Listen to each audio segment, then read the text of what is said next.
Kwentong Pambata. Ang ointment ng diwata. Si Margot Goody ay isang nurse na nag-aalaga ng mga may sakit at mga sanggol.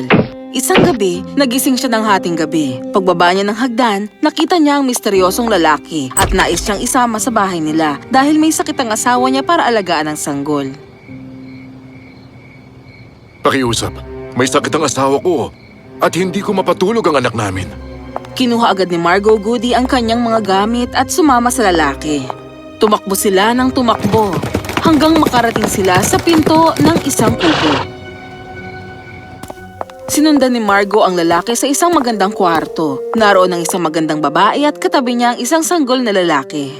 Kumusta ka? Salamat sa iyong pagpunta. Ang mga braso ko kasi, hindi ko sila maigalaw. Sobrang sakit ng mga ito. Naku, ikinalulungkot ko po. Huwag kang mag-alala, ayos lang ako. Kung maaari sana, patulugin mo ang aking anak. Ito ay, sige. Kinuha ni Margot ang sanggol at hinele sa kanyang braso. Maya-maya pa, nakatulog na din ito. Nakatulog na siya. Naku, huwag kang magpapaloko. Dahil makulit ang aking anak at maya-maya lang imumulat niya ang kanyang mga mata. Pero, Sa sandaling yun, muling iminulat ng sanggol ang mga mata niya at biglang umiyak. anong sinabi ko sa'yo? Ngayon, pag nakatulog na siya ulit, kunin mo ang ointment at ipahid mo sa noo niya. Makakatulog na siya ng mahimbing. At yun na nga ang ginawa niya. Matapos patulugin ni Margot ang sanggol, kinuha niya ang ointment at marahang ipinahid sa noo nito.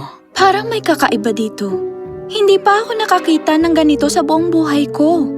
Mausisa si Margot at nang makita niyang nag-uusap ang lalaki at babae, naglagay siya ng kaunting ointment sa kanyang noo. Hindi nagtagal mula nang ginawa niya ito, biglang nag-iba ang mga bagay sa paligid niya. Naging elegante ang mga kagamitan sa kubo. Ang ina ng sanggol ay isang magandang diwata na nakasuot ng puting seda. Ang damit ng sanggol ay yari sa malapilak na hibla at ang lalaki ang hari ng mga diwata.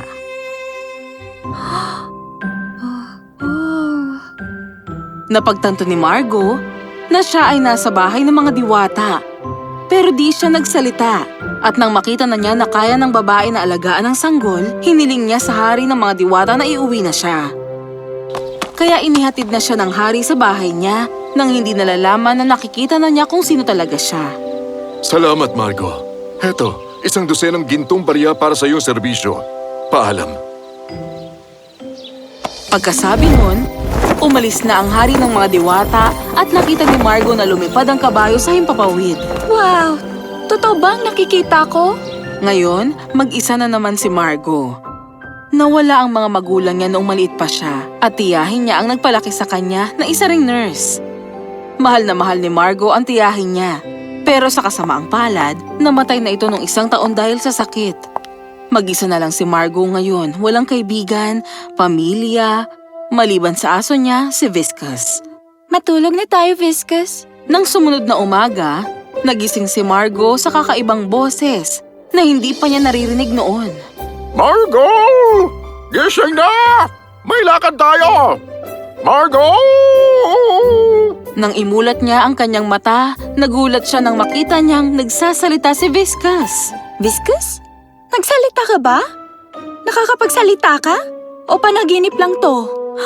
Sandali! Naririnig mo ko? Oo naman. Aba, salamat kung ganoon. Matagal na kaya kitang kinakausap. Ngayon, lumabas na tayo at maglakad. At baka pwede mo na rin akong ibili ng masarap na buto sa tindahan. Wow! Kakaiba nga talaga ito dahil to sa fairy ointment na yun, di ba? Ang ano? Wala naman. Halika na nga. Sa tuwa ni Margot, binilhan niya ng pagkain si Viscus at masaya silang naglakad sa parke nang marinig niyang isang bubuyog na kausap ang sunflower. Ang ganda ng araw, hindi ba? Huwag mo akong kausapin, pwede? Nakikita rin niya ang maliliit na diwata na nagpipinta ng bulaklak at tinutulungan ng mga langgam na maglakad. Sige, diretso. Diretso lang.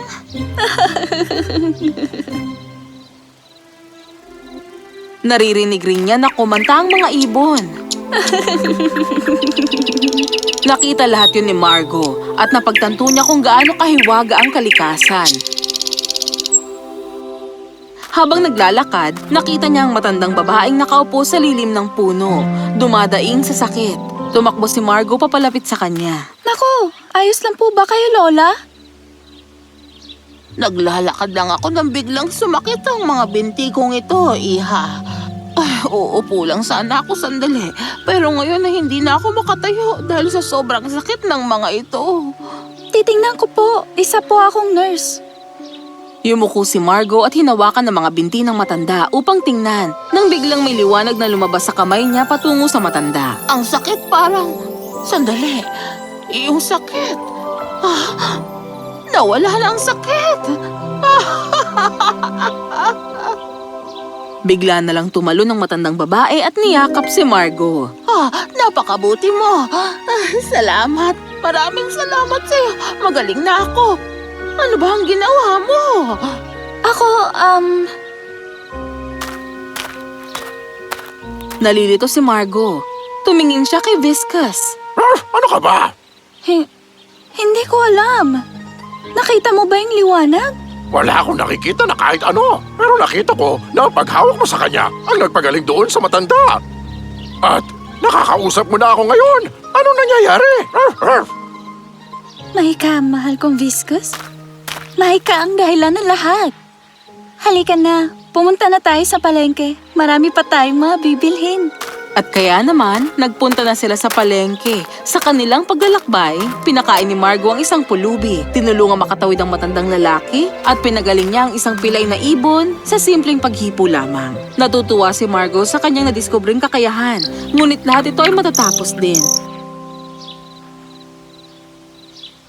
Nang makarating siya sa palengke, nakita niya ang hari ng mga diwata na naglilibot sa bawat tindahan at kumukuha ng mga bagay sa bawat pwesto. May mga prutas, itlog at iba pa. Walang nakakapansin sa kanya. Kaya naman lumapit si Margo sa kanya. Magandang araw po sa inyo. Sana nasa mabuting kalagayan ang inyong asawa at anak at... Pero hindi niya natapos ang kanyang sinasabi dahil gulat na tumingin sa kanya ang hari. Ano? Nakikita mo ako ngayon? Ikaw? Aba, oo naman, syempre. Kasing linaw ng araw sa kalangitan. Naging maputla ang mukha ng hari at bigla na lang itong naglaho sa hangin. Oh, bastos ba siya o ano, Viscus? Sa kanyang daan pa uwi, nakita nila ang isang lalaking umiiyak. Ano pong nangyari sa inyo? Bakit po kayo umiiyak? Ang mangkukulam! Binulag ako ng isang masamang mangkukulam dahil tinanggihan ko siya na tulungan sa kanyang pagkukulam. At ngayon, hindi na ako makakita. Kaarawan ng asawa ko ngayon at baka ito na ang kanyang huli dahil malala ang kanyang sakit. Hinihintay niya ako sa bahay. Ano ang gagawin ko ngayon? Oh, hindi. Mayroon ba akong maitutulong sa'yo? Ayos lang ba sa'yong hiramin ko muna ang mga mata mo ng isang araw lang? Paano ba? Pakiusap, kahit isang araw lang. Ibabalik ko rin sa'yo ang mga ito bukas. Pero, paano ko ibibigay sa'yo ang mga mata ko?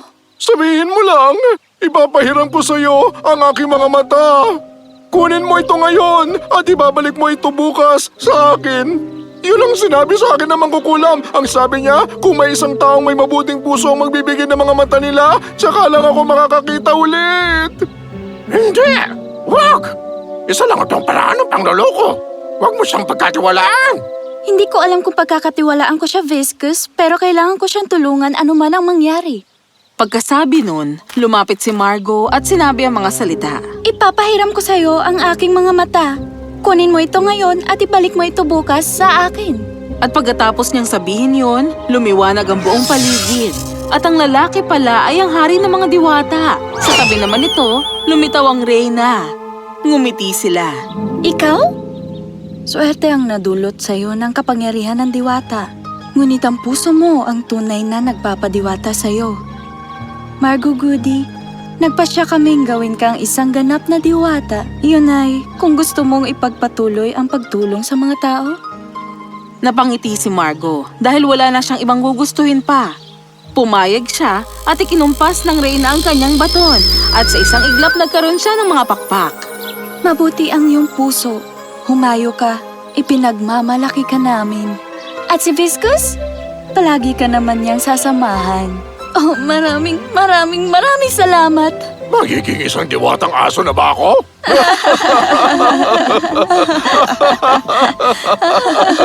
At yun ang kwento ni Margo, na isa ng ganap na diwata at naglalakbay sa mundo kasama si Viscus. Magkasama silang tumutulong sa mga tao. At kung iisipin nyo, nangyari ang lahat dahil sa ointment ng diwata.